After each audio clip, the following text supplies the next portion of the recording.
The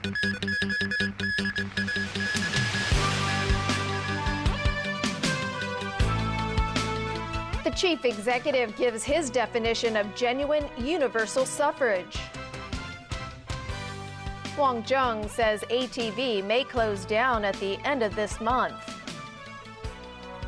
And a German pilot locked out of the cockpit of the plane that crashed.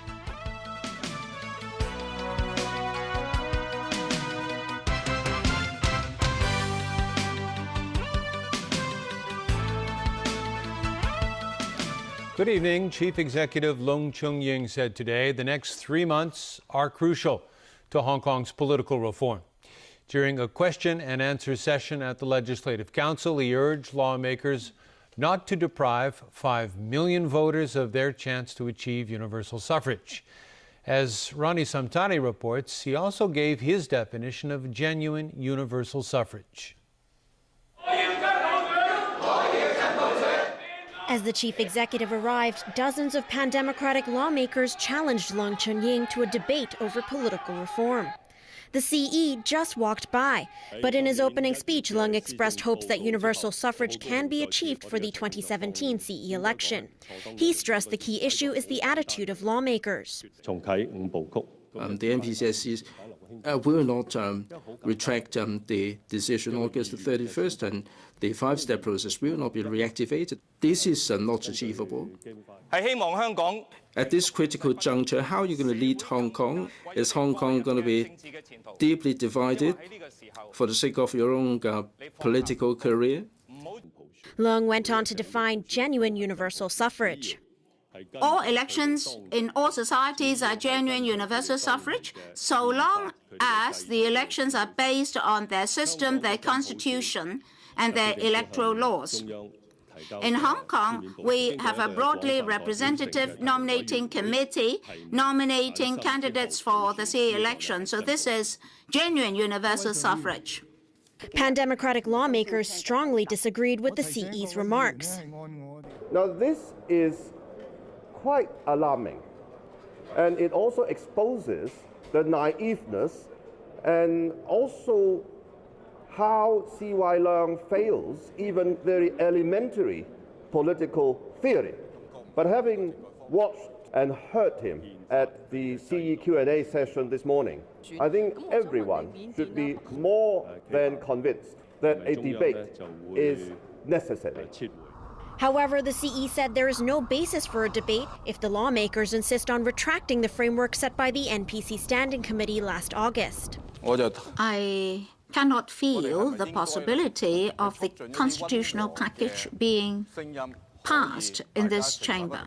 It doesn't depend on whether or not the voices are moderate or radical. It depends on whether these views are based on the basic law and the NPCSC decision. The chief executive said the government will release the report of the second public consultation on political reform, as well as a concrete proposal next month. He called on the Legislative Council to vote on the reform package before the summer break. Ronnie Samtani, TVB News. Several lawmakers also asked the chief executive how he will address the problems resulting from the influx of mainland tourists. Ronnie Samtani again. Various groups have been staging anti-parallel trading activities in recent weeks. There's so much resentment within members of the public now. Will you adjust your policy? The chief executive said he is aware of the issue, but stressed the importance of tourism in Hong Kong. Without the IVS, many of our employees may become unemployed or underemployed. When Hong Kong's resources are limited and people from outside Hong Kong, mostly from the mainland, may need more resources, thus affecting Hong Kong people. So we'll give priority to Hong Kong people. Civic Party lawmaker Claudia Mo accused Leung of being insincere. He actually was cheeky enough to use the term Hong Kong people first.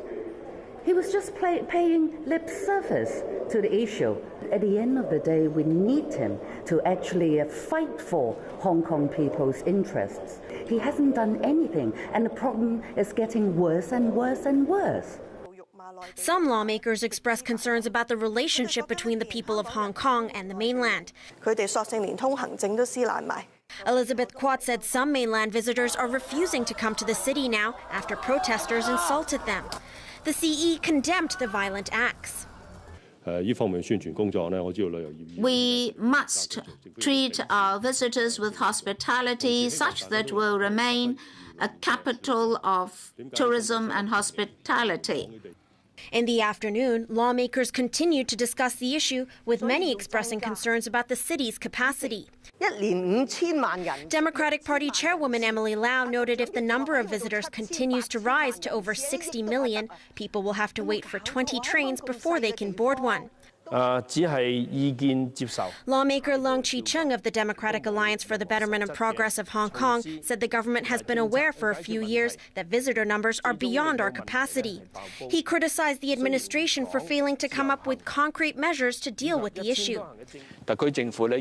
Secretary for Commerce and Economic Development Gregory So explained that the SAR government has been reflecting concerns and views to the central government and will find ways to optimize the multiple entry permit arrangement for mainland visitors. Ronnie Samtani, TVB News. Asia Television's major shareholder Wang Jung has said in an interview the TV station may close down in the next few days. The government says it has not received any such information about ATV, prompting criticism from the IT sector lawmaker who called the authorities irresponsible. Diane To reports. In an interview with mainland financial news outlet Caixin, Wang Jung said the final white knight formally rejected last weekend to put money into the troubled broadcaster. Wang was quoted as saying ATV is at its last gasp. He also reportedly said the free-to-air station could go off the air as early as the end of March. The online article said Wang spent $1.8 billion trying to revive the company and had tried to sell it in January for half the amount. But Wang said the two potential buyers who had showed interest only offered $200 to $300 million, and he dismissed these offers as inoperable amounts. The government said it has not received information about ATV's potential imminent closure. I will not comment on a hypothetical question. The Communication Authority will pay close attention to the development with respect to ATV to ensure that the services will be provided according to the license conditions. Or if any interruption, any interruption to the service will be kept to the minimum. Saying it needs to take the initiative to clarify the situation with the company's management, IT sector lawmaker Charles Mok called the government's attitude extremely irresponsible. Repeatedly, ATV has been unable to fulfill its obligations as an employer or as a company operating under a public license. In the meantime, the government did nothing. They didn't, put up any punishment. They didn't do anything basically about all these problems and just let ATV continue to operate. Mok added that the government has still not given a reason for delaying the free-to-air license renewal decisions for both ATV and TVB, which were due last November. The station's licenses will expire in November this year. ATV issued a statement this afternoon saying Wang has disputed several points in the article, including his description of ATV as at its last gasps. Deloitte, the court-appointed manager for ATV, said it will give an update on the broadcaster's situation in the coming 2 weeks. Diane To, TVB News. Shocking revelations have emerged from one of the cockpit recorders of the German jet that crashed in the French Alps on Tuesday. As it turns out, one of the pilots was locked out of the cockpit when the plane went down. But investigators say a terror attack is highly unlikely. Haunting telltale signs reveal something went horribly wrong before the Germanwings Airbus A320 crashed, killing 150 people on board. We just succeeded in getting an audio file which contains usable sounds and voices. While this investigator wouldn't spill the beans, another one insists one of the pilots left the cockpit for reasons unknown. When the pilot returns, he knocks to get back in, but there's no answer. So he hits the door harder, but still no one answers. The final sounds on the black box is the locked out pilot panicking as he tries to smash down the door. Since the September 11th terrorist attacks, airlines in the U.S. aren't allowed to leave one pilot alone in the cockpit. If a pilot leaves to go to the restroom, a flight attendant must take the spot in the cockpit. European airlines are not required to follow this practice. With no hard facts pointing to a terror attack or foul play, representatives of Lufthansa, the parent company of Germanwings, insist both pilots were well trained and their plane was in tip-top condition. We also talked to the captain who operated the aircraft on Monday afternoon, and he also confirmed that the aircraft was in perfect technical shape. Still, grieving relatives are demanding answers. France's president broke the news that although the second black box was found, its contents are missing. The leaders of France, Germany, and Spain personally inspected the crash site and expressed condolences to the victims' relatives. The families were told locating the remains of their loved ones is proving difficult. The crash site is so remote, search teams have to be lowered from helicopters. The 150 victims came from 18 different countries, but most of them were Germans and Spaniards. Students in the German town of Haltern are devastated that this group, 16 of their classmates and 2 teachers, died in the crash. Saying prayers at this makeshift memorial is their only solace.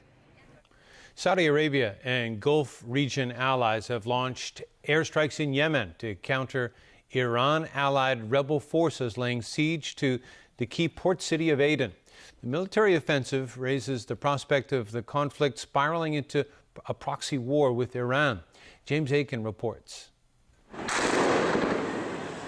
The airstrikes are part of a larger operation targeting military installations and strongholds held by rebel Houthi fighters in Yemen. A ground offensive also helped to retake the airport in Aden, which had fallen to rebels on Wednesday. Saudi Arabia, which borders Yemen, has deployed 100 fighter jets, 150,000 soldiers, and other Navy units in response to a direct request by Yemen's embattled president, Abd Rabbu Mansour Hadi.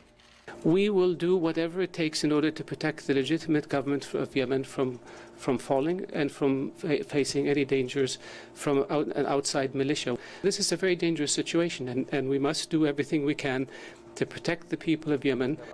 Local television reports showed the aftermath of airstrikes that hit positions in the capital Sana'a. The U.S. is not participating in the offensive, but several Gulf Arab allies are. Having Yemen fail cannot be an option for us or for our coalition partners. As the rebels closed in on Wednesday, Hadi reportedly fled the country by boat, and Yemen's major seaports have now been closed. Saudi Arabia and its partners want to avoid the possibility that Iranian strongholds will develop within its neighbors' territory. But Iran's foreign ministry said today the airstrikes are a dangerous step and called them an invasion that will worsen the crisis in Yemen. Yemen's foreign minister welcomed the airstrikes and said the rebels forced the government into this. With the government on the brink of collapse and the Iran-affiliated rebels controlling much of the north, including the capital, Yemen faces the real possibility of fragmentation and growing international security concerns. James Aiken, TVB News. And Israeli Prime Minister Benjamin Netanyahu has been given the green light from the country's president to try to form a new coalition government. The mandate gives him 6 weeks to form a new coalition. Netanyahu looks set to assemble a heavily right-leaning cabinet that will control 67 of the parliament's 120 seats. In the final hours of the election campaign, Netanyahu tried to shore up support from hardline voters by saying he would not allow the establishment of a Palestinian state on his watch. The remarks sparked fierce criticism from the White House. Netanyahu has since